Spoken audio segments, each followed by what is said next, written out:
परिचय। विशाल अपने tool kit में खास तरह का औजार तलाश रहा है। अचानक टेबल से स्टील की 2 चाबियां गिर पड़ीं। चाबियां एक दूसरे पर गिरीं और उनकी सतह पर खरोंच लग गई। अरे विशाल, क्या हुआ? ये कैसी आवाज थी? कुछ नहीं पिताजी, कुछ चाबियां फर्श पर गिर गई थीं। अच्छा बेटा। पिताजी, क्या मैं आपसे कुछ पूछ सकता हूं? बिल्कुल बेटा।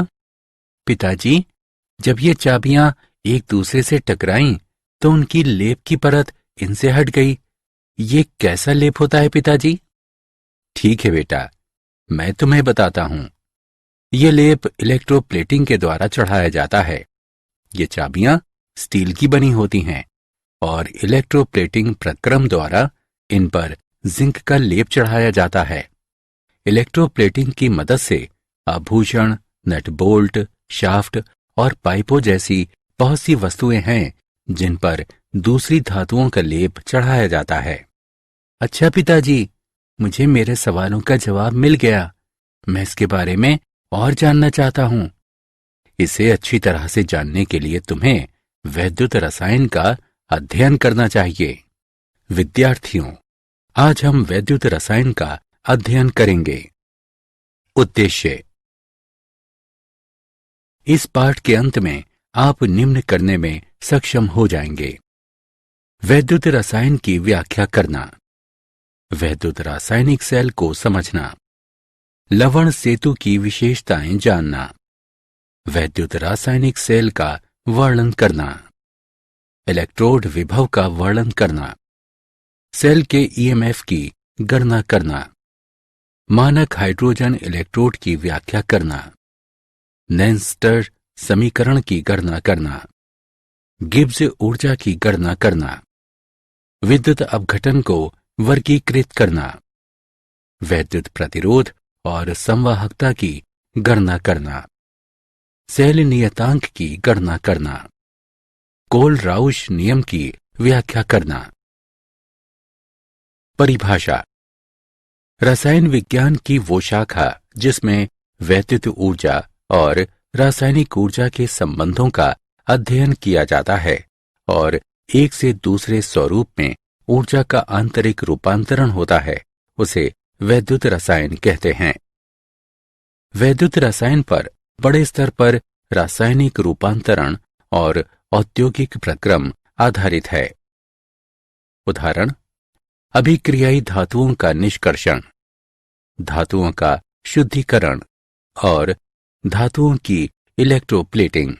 वैद्युत रासायनिक सेल एक युक्ति जो रासायनिक ऊर्जा को विद्युत ऊर्जा में परिवर्तित करती है, वो वैद्युत रासायनिक सेल अथवा गैल्वेनी सेल अथवा वोल्टीय सेल कहलाती है।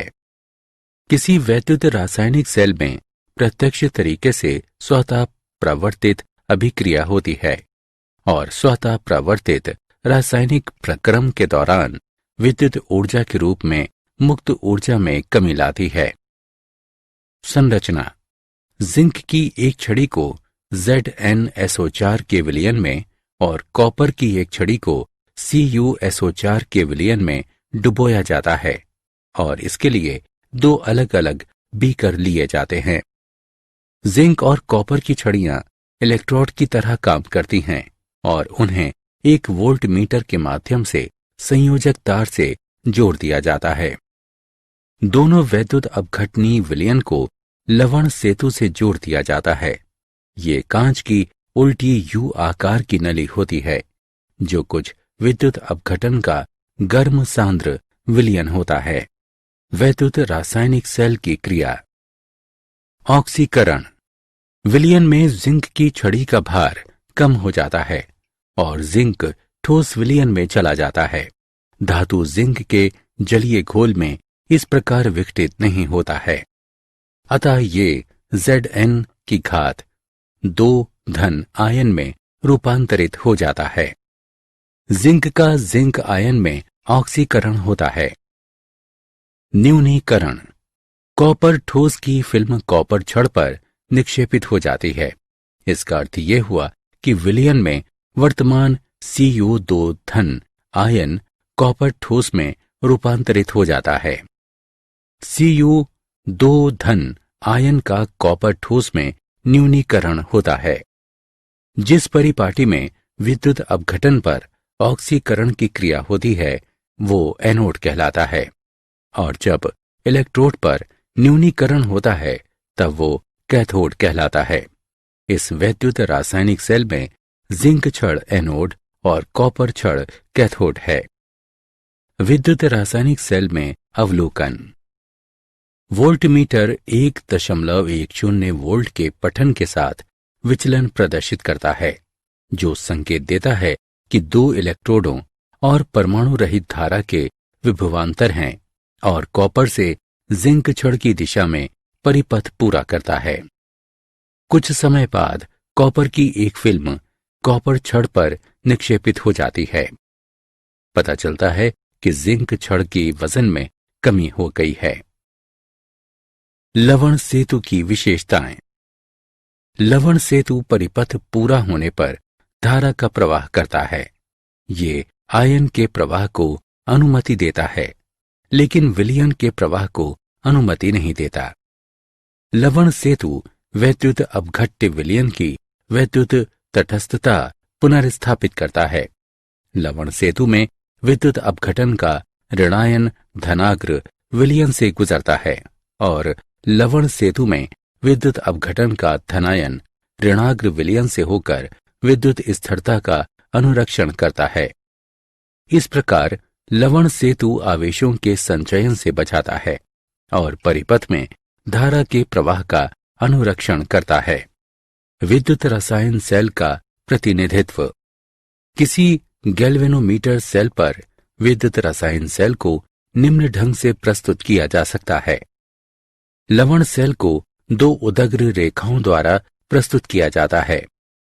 इलेक्ट्रोड और विद्युत अपघट्य के बीच कला सीमा को एकल उदग्र रेखा द्वारा दर्शाया जाता है।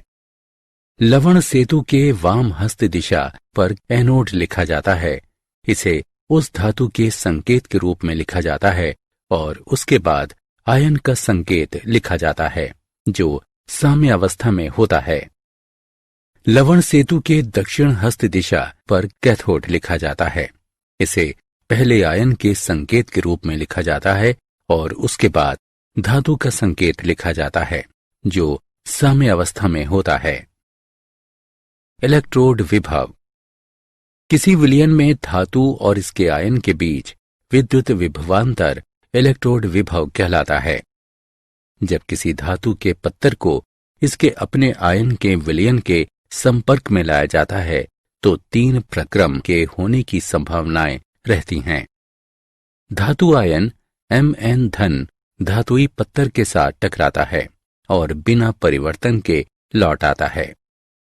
पत्ती की सतह पर धातु का परमाणु N इलेक्ट्रॉन गंवा सकता है और Mn धन आयन के रूप में विलयन में प्रवेश करता है। धातु आयन Mn धन धातु की पत्ती के साथ टकरा सकता है और N इलेक्ट्रॉनों को प्राप्त करता है और धातु परमाणु में परिवर्तित हो जाता है। सेल का EMF। कोई गैल्वेनी सेल 2 अर्ध सेलों से मिलकर बना होता है और इन सेलों में विभिन्न विभव के इलेक्ट्रोड होते हैं। इलेक्ट्रोडों के विभव के अंतर को विद्युत प्रवाहन बल के रूप में जाना जाता है। सेल के EMF की गणना करने के चरण निम्न हैं। एनोड और कैथोड के न्यूनीकरण विभव को प्राप्त करें। दोनों न्यूनीकरण विभवों का संयोजन करें।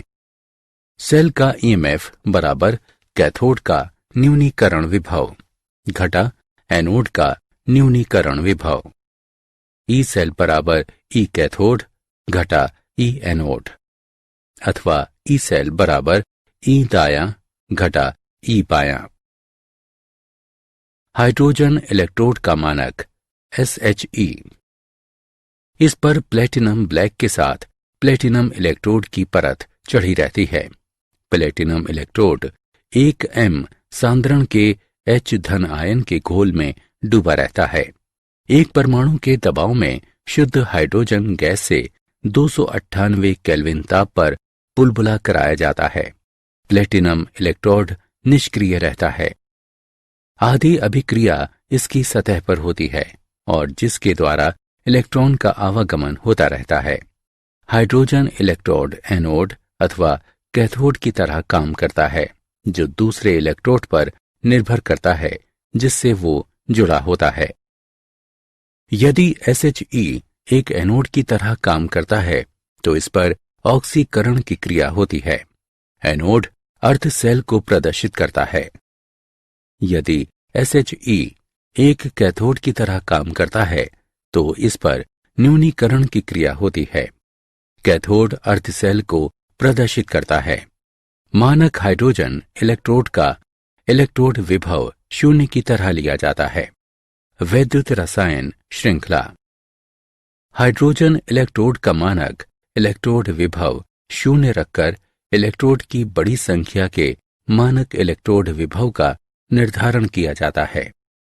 जब विभिन्न प्रकार के इलेक्ट्रोडों को बढ़ते अथवा घटते क्रम में सजाया जाता है तो उनके मानक इलेक्ट्रोड विभव का मान एक श्रृंखला में प्राप्त करते हैं, जिसे वैद्युत रसायन श्रृंखला कहा जाता है।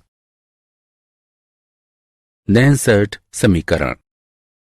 नैनसर्ट समीकरण विद्युत अपघटन सांद्रता और इसके इलेक्ट्रोड विभव के बीच के संबंध को दर्शाता है। इलेक्ट्रोड अभिक्रिया को न्यूनीकरण अभिक्रिया के रूप में लिखा जा सकता है। इस अभिक्रिया के लिए नैनसर्ट समीकरण होगा E बराबर E0 घटा RT बटा NF गुणा Q का प्राकृतिक लॉग। यहाँ Q अभिक्रिया का प्रतिफल है। इसे m बटा m की घात n धन द्वारा प्रदर्शित किया जाता है।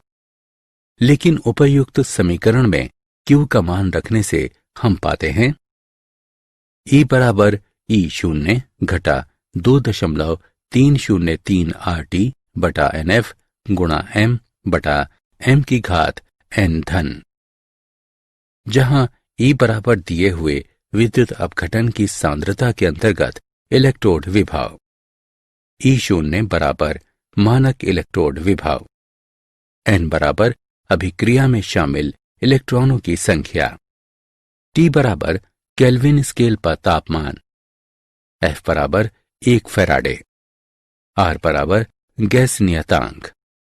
298 केल्विन पर ऊपर के समीकरण में R, T और F का मान रखने पर हम पाते हैं E बराबर E0 घटा 0.0591 बटा n गुणा m बटा m की घात n धन। शुद्ध ठोस और तरल के लिए इकाई के रूप में मोलर सांद्रता को लिया गया है। अब ऊपर का समीकरण हो जाता है E बराबर E0 घटा 0.0591 बटा n गुणा लॉग 1 बटा m की घात n धन।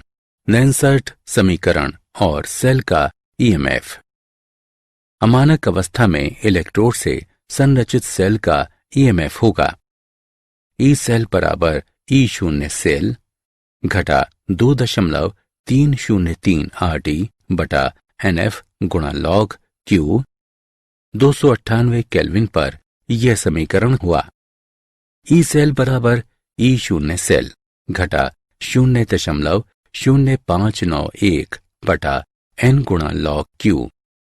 यहाँ E0 सेल बराबर मानक सेल विभव, n बराबर सेल अभिक्रिया के रासायनिक समीकरण को संतुलित करने में शामिल इलेक्ट्रॉनों की संख्या, Q बराबर सेल अभिक्रिया के लिए संतुलित समीकरण से प्राप्त अभिक्रिया का अनुपात। मान लिया जाए कि सेल अभिक्रिया है AA जमा BB देता है CC जमा DD। अभिक्रिया अनुपात का मान दिया गया है Q बराबर C घातांक C गुणा D घातांक D विभाजित A घातांक A गुणा B घातांक B। सेल का EMF दिया हुआ है E0 सेल घटा 0.0591 बटा n गुणा लॉग C घातांक C गुणा डी घातांक डी विभाजित ए घातांक ए गुणा बी घातांक बी। नेंसर्ड समीकरण और साम्य स्थिरांक। एनोड और कैथोड का विभवांतर जब तक रहता है वैद्युत रासायनिक सेल काम करता है। जब सेल काम करता है और इसकी अभिक्रिया होती रहती है, कैथोड पर विद्युत अपघटन की सांद्रता घटती है, कारण कि इलेक्ट्रोड पर आयनों का जमा हो जाना, और उसी दौरान एनोड पर विद्युत अपघटन की सांद्रता में वृद्धि होती है, कारण विलयन में धातु का अपघटन होना। परिणाम स्वरूप समय बीतने के साथ कैथोड का इलेक्ट्रोड विभव घटता है और एनोड का बढ़ता है। मूलभूत रूप से एनोड पर विद्युत अपघटन और कैथोड पर विद्युत अपघटन की सांद्रता का कुछ अनुपात पर इलेक्ट्रोड के विभव का मान समान रहता है, इसलिए सेल का विभव शून्य हो जाता है। इस स्थिति में वैद्युत रासायनिक सेल काम करना बंद कर देता है और ये सेल की साम्यता की स्थिति होती है। सेल का मानक ईएमएफ जानने के लिए सेल अभिक्रिया के लिए साम्य स्थिरांक को इस प्रकार प्राप्त किया जा सकता है। मूल्यांकन। आगे बढ़ने से पहले हम जान लें कि आपने अब तक कितना सीखा। सही विकल्प को उठाकर उसके संगत स्थान पर रखें। वैद्युत रासायनिक सेल और गिब्स ऊर्जा। गैल्वेनी सेल द्वारा किया हुआ उत्क्रमणीय कार्य गिब्स ऊर्जा में कमी के बराबर होता है। यदि सेल का ईएमएफ ई है और एनएफ उससे होकर गुजरने वाला आवेश है और डेल्टा आर जी अभिक्रिया की गिब्स ऊर्जा है, तो दिया हुआ है डेल्टा आर जी बराबर घटा एनएफ ई सेल। यदि सभी अभिकर्मी वर्गों की सांद्रता समान है तो ई सेल बराबर ई शून्य सेल।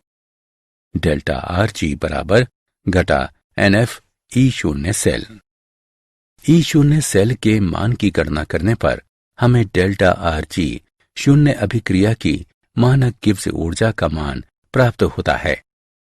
अभिक्रिया की मानक गिब्स ऊर्जा और साम्य स्थिरांक निम्न समीकरण से संबंधित है। डेल्टा आर जी शून्य बराबर घटा आर टी प्राकृतिक लॉग के। चालक। जिन पदार्थों से होकर विद्युत प्रवाह होता है वे चालक कहलाते हैं। चालकों को दो श्रेणियों में बांटा गया है, धातुई चालक और इलेक्ट्रोड। धातुई चालक वे धातु जो बिना किसी रासायनिक परिवर्तन के विद्युत प्रवाह को जाने देते हैं। धातुई क्रिस्टल में इलेक्ट्रॉनों की गति के कारण धातु के माध्यम से संवहन होता है, उदाहरण कॉपर और सिल्वर। इलेक्ट्रोड जिन पदार्थों के जलीय विलयन से होकर विद्युत प्रवाह होता है और उसी दौरान रासायनिक अपघटन होता है, ये संवहन उनके जलीय विलयन में विद्युत अपघटन द्वारा उत्पादित आयन की गति के कारण होता है, उदाहरण अम्ल और क्षार। विद्युत अपघट्य का वर्गीकरण। आयनीकरण के प्रसार के कारण विद्युत अपघटनों को दो श्रेणियों में बांटा गया है, प्रबल विद्युत अपघट्य और दुर्बल विद्युत अपघट्य।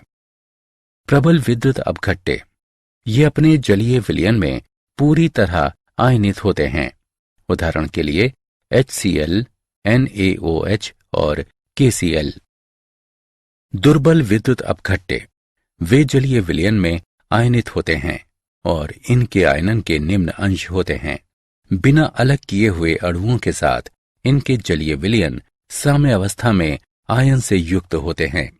दुर्बल विद्युत अपघट्य के आयनन का अंश यानी डिग्री तनुता के साथ बढ़ता है और अनंत तनुता पर संगठित होता है। उदाहरण के लिए NH4OH और CH3COOH। विद्युत अपघटनी संवहन को प्रभावित करने वाले चालक। विद्युत अपघट्य विलयन की वैद्युत चालकता निम्न कारकों पर निर्भर करती है। अंतर आयनन आकर्षण, ये विलयन में विद्युत अपघट्य के आयनों के बीच आकर्षक अंतःक्रिया है। अंतरायनन आकर्षण अधिक होने पर विचरण की स्वतंत्रता कम होती है और वैद्युत चालकता कम होती है। आयनों का विलायक योजनन यानी सॉल्वेशन। ये विद्युत अपघट्य अणुओं विलायक के आयनों के बीच आकर्षक अंतःक्रिया है। विलय विलायक अंतःक्रिया अधिक होने पर विलायक योजनन में अधिक विस्तार होता है और विलयन की वैद्युत चालकता कम होती है। विलायक की श्यानता। ये कारक विलायक अणुओं के बीच आकर्षक अंतःक्रिया पर निर्भर करता है। विलय विलायक अंतःक्रिया अधिक होने पर श्यानता अधिक होगी और वैद्युत चालकता कम होगी। तापमान। विद्युत अपघट्य विलयन का तापमान बढ़ने पर आयनों की गतिज ऊर्जा भी बढ़ जाती है। परिणाम स्वरूप वैद्युत अपघटनीय विलयनों का वैद्युत चालकत्व बढ़ जाता है। वैद्युत प्रतिरोध। प्रत्येक चालक पदार्थ में विद्युत प्रवाह में अवरोध उत्पन्न होता है जिसे प्रतिरोध कहते हैं। ओम का नियम। इस नियम के अनुसार किसी संपूर्ण चालक का विभवांतर इससे होकर गुजरने वाली धारा के सीधा समानुपाती होता है। V बराबर I R अथवा V बटा I बराबर R। चालक से होकर प्रवाहित होने वाली धारा के विभवांतर का अनुपात अचर रहता है और ये चालक का प्रतिरोध कहलाता है। इसकी इकाई ओम है। प्रतिरोधकता। 1 सेंटीमीटर लंबाई के चालक के साथ 1 वर्ग सेंटीमीटर के अनुप्रस्थ काट के क्षेत्रफल द्वारा उत्पन्न प्रतिरोध के रूप में इसकी व्याख्या की जाती है। किसी चालक का प्रतिरोध उस चालक की लंबाई का सीधा समानुपाती और उसके अनुप्रस्थ काट के क्षेत्रफल का व्युत्क्रमानुपाती होता है। R बराबर रो L विभाजित A, जहां रो विशिष्ट प्रतिरोध अथवा प्रतिरोधकता के रूप में जाना जाता है। वैद्युत चालकत्व। किसी चालक से होकर गुजरने वाली विद्युत धारा का सहज माप चालकत्व है। प्रतिरोध के व्युत्क्रमानुपाती के रूप में इसका वर्णन किया जाता है। इसे G द्वारा दर्शाया जाता है। G बराबर 1/R। चालकत्व की इकाई mho है। चालकता। ये प्रतिरोधकता का व्युत्क्रमानुपाती होती है। इसे चालक के 1 घन सेंटीमीटर के चालकत्व के रूप में समझा जा सकता है। इसे कप्पा द्वारा सूचित किया जाता है। कप्पा बराबर L/RA। चालकता की इकाई mho सेंटीमीटर व्युत्क्रम है। वैद्युत अपघट्य विलयन की मोलर चालकता। किसी विलयन का चालकत्व मोलर चालकता है जिसमें 1 ग्राम अणु अथवा वैद्युत अपघट्य का 1 मोल इस प्रकार होता है कि पूरे विलयन को 1 सेंटीमीटर के फासले पर 2 इलेक्ट्रोडों के बीच रखा जाता है। इसे लैम्डा m द्वारा निर्देशित किया जाता है। किसी विलयन के 20 सेंटीमीटर घन के लिए 1 मोल वैद्युत अपघट्य विलयन को 1 सेंटीमीटर फासले पर 2 बड़े इलेक्ट्रोडों के बीच रखा जाता है। इस तरह चालकता और मोलर चालकता के बीच के संबंध को इस प्रकार दर्शाया जा सकता है। लैम्डा m बराबर कप्पा और आयतन का गुणनफल। मोलर चालकता के उदाहरण। व्यास 1 सेंटीमीटर, लंबाई 50 सेंटीमीटर के किसी स्तंभ का वैद्युत प्रतिरोध 0.05 मोल प्रति लीटर NaOH विलयन में 5.5 गुणा 10⁻³ ओम है, तो प्रतिरोधकता, चालकता और मोलर चालकता ज्ञात करें। अब हम हल करते हैं।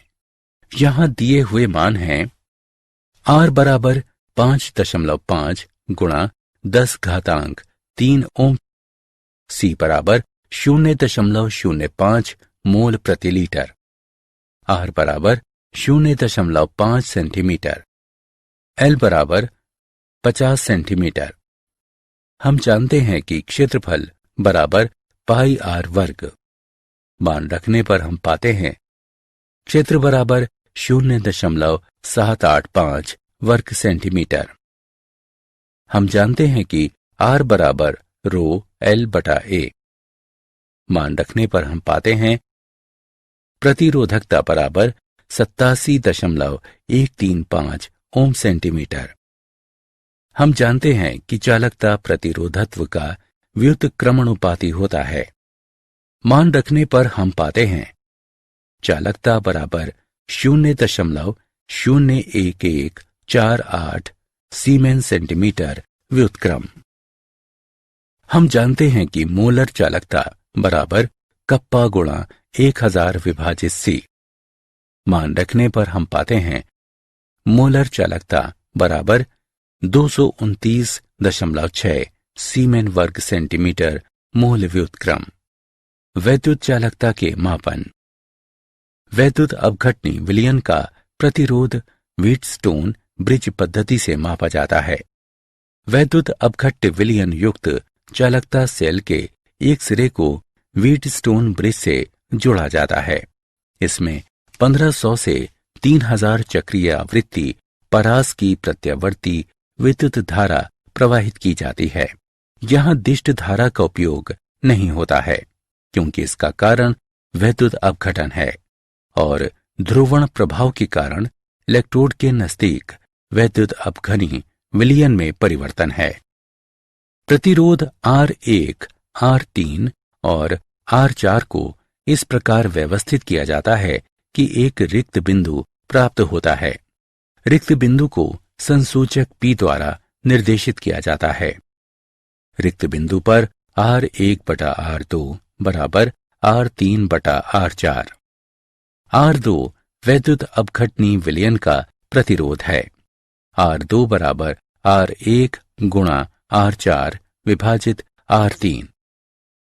वैद्युत अपघटनी विलयन के प्रतिरोध R1, R3, R4 के मान प्राप्त कर हम R2 की गणना करते हैं। R2 का व्युत्क्रमणुपाती विलयन का चालकत्व देता है। सेल नियतांक।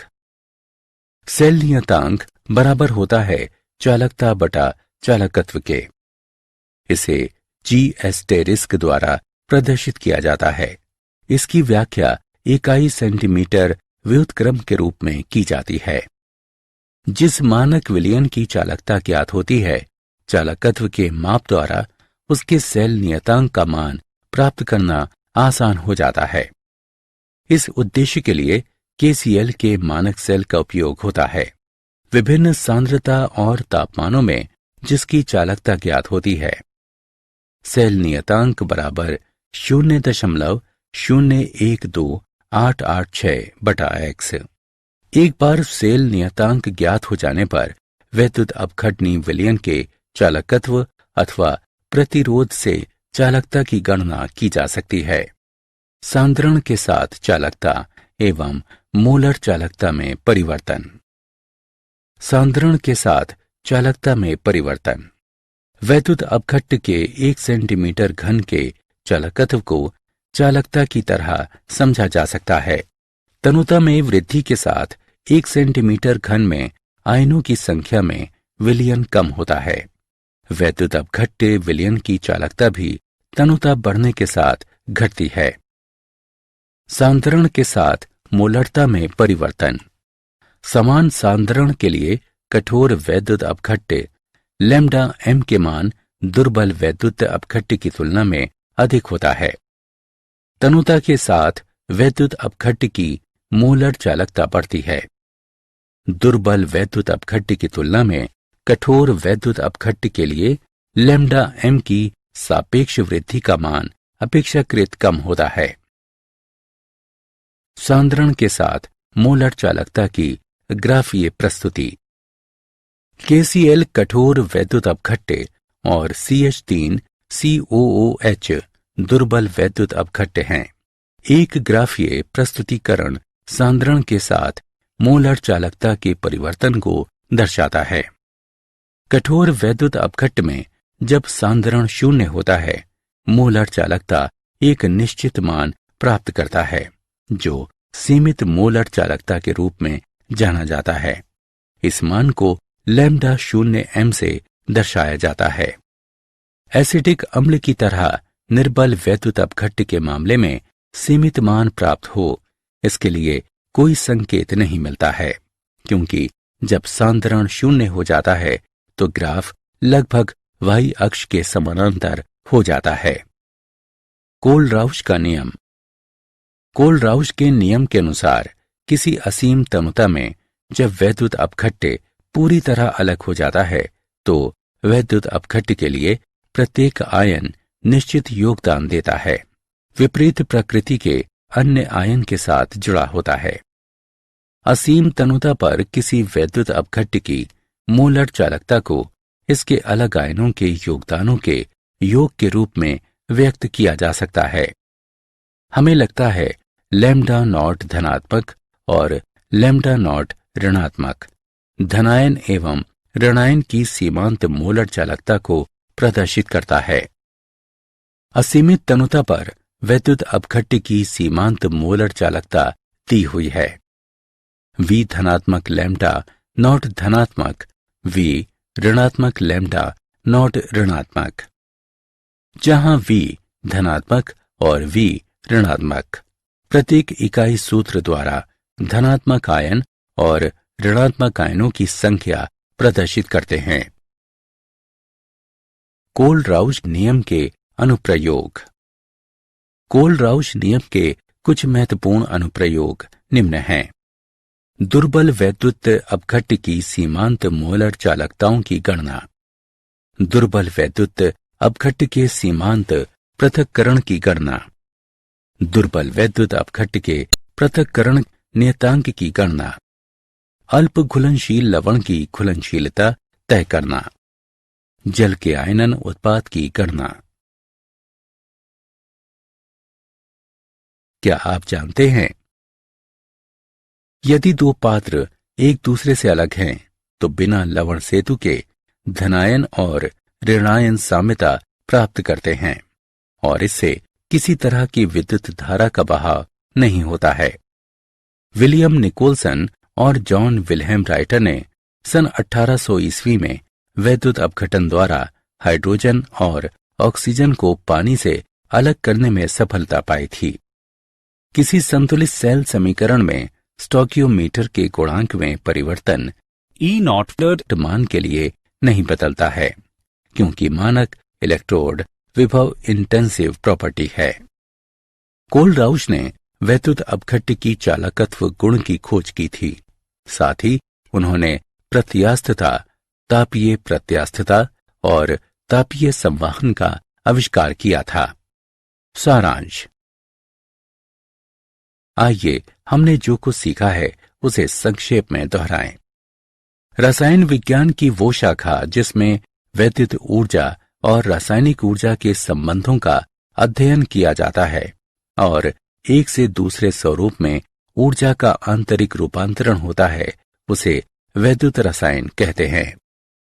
एक युक्ति जो रासायनिक ऊर्जा को विद्युत ऊर्जा में परिवर्तित करती है वो वैद्युत रासायनिक सेल अथवा गैल्वेनी सेल अथवा वोल्टीय सेल कहलाती है। इलेक्ट्रोड जिस पर ऑक्सीकरण की क्रिया होती है उसे एनोड और जिस पर न्यूनीकरण की क्रिया होती है उसे कैथोड कहते हैं। लवण सेतु परिपथ को पूरा करने के लिए धारा के प्रवाह को गुजरने की अनुमति देता है। ये आयन को प्रवाह की अनुमति देता है, लेकिन विलयन के प्रवाह को अनुमति नहीं देता है। किसी विलयन में धातु और इसके आयनों के बीच वैद्युत विभवांतर को स्थापित करने को इलेक्ट्रोड विभव कहते हैं। किसी विलयन का चालकत्व मोलर चालकता है, जिसमें 1 ग्राम अणु अथवा वैद्युत अपघट्य का 1 मोल इस प्रकार होता है कि पूरे विलयन को 1 सेंटीमीटर के फासले पर 2 इलेक्ट्रोडों के बीच रखा जाता है। कोलराउश के नियम के अनुसार किसी असीम तनुता में जब वैद्युत अपघट्य पूरी तरह अलग हो जाता है तो वैद्युत अपघट्य के लिए प्रत्येक आयन निश्चित योगदान देता है, विपरीत प्रकृति के अन्य आयन के साथ जुड़ा होता है।